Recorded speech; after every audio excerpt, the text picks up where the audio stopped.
Australia, land of sunshine, kangaroos and emu armies? Oh yes, you heard that right.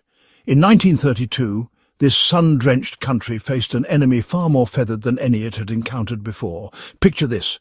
World War I veterans, hardened by battle, now facing a new foe 20,000 strong, flightless and utterly determined to wreak havoc on their crops.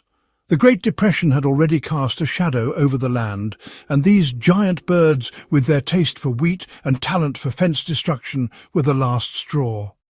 The emus had arrived, and they were here to stay. These weren't your average backyard birds. Standing nearly 6 feet tall and capable of running at speeds of up to 30 miles per hour, they were a force to be reckoned with. And boy did they know it! They strutted through fields, gobbling up crops with an air of nonchalance that would make a seasoned general blush. The farmers, their livelihoods disappearing with every peck, cried out for help. The government, desperate to appease its citizens and perhaps inject a little excitement into a dreary decade, decided to fight fire.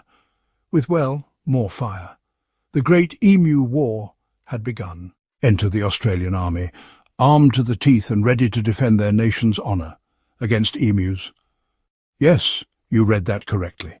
Soldiers, veterans of the Great War, found themselves facing down these feathered foes with Lewis machine guns, the very same weapons used against enemy soldiers just a few years prior.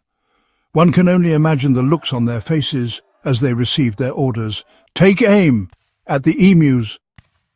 The stage was set for a truly bizarre battle.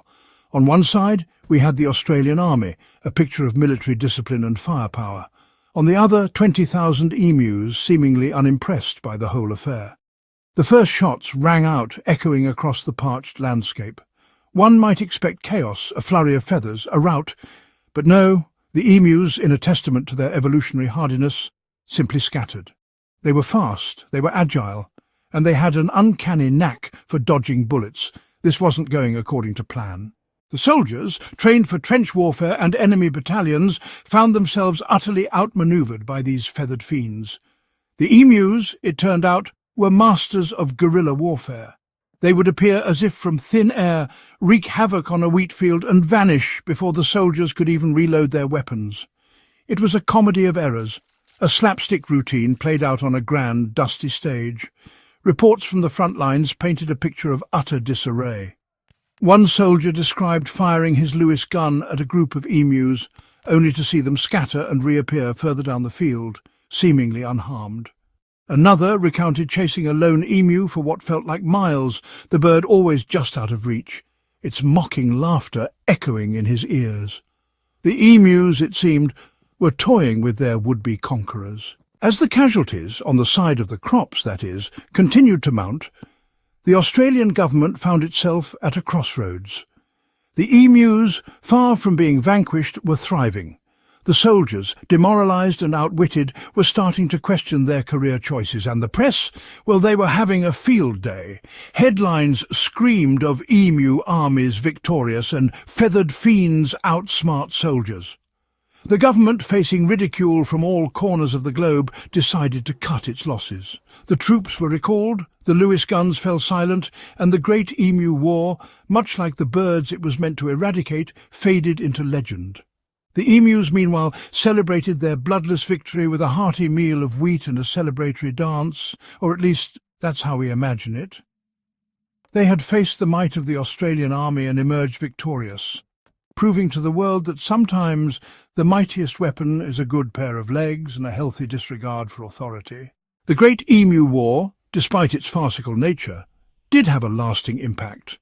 No, it didn't lead to a military coup by a coalition of emus, though wouldn't that be a sight? Instead, it forced the Australian government to rethink its approach to emu management. Bounties were offered for emu culls, and while somewhat effective, these proved to be a logistical nightmare. Finally, someone hit upon a novel idea: fences.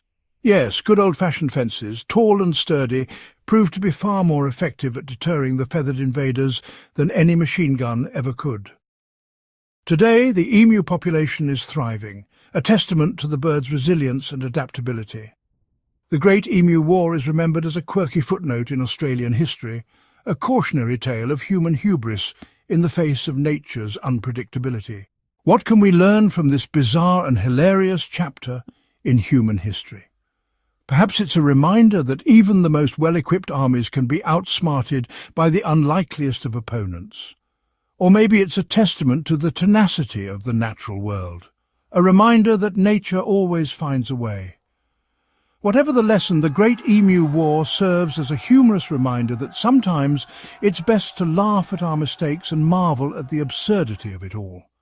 After all, in a world often filled with strife and uncertainty, a good laugh can be the best medicine, especially when provided by a bird with an apparent disregard for military might and a penchant for wheat. So, the next time you encounter an emu, take a moment to appreciate its tenacity, its resilience, and its uncanny ability to outwit even the most determined of foes.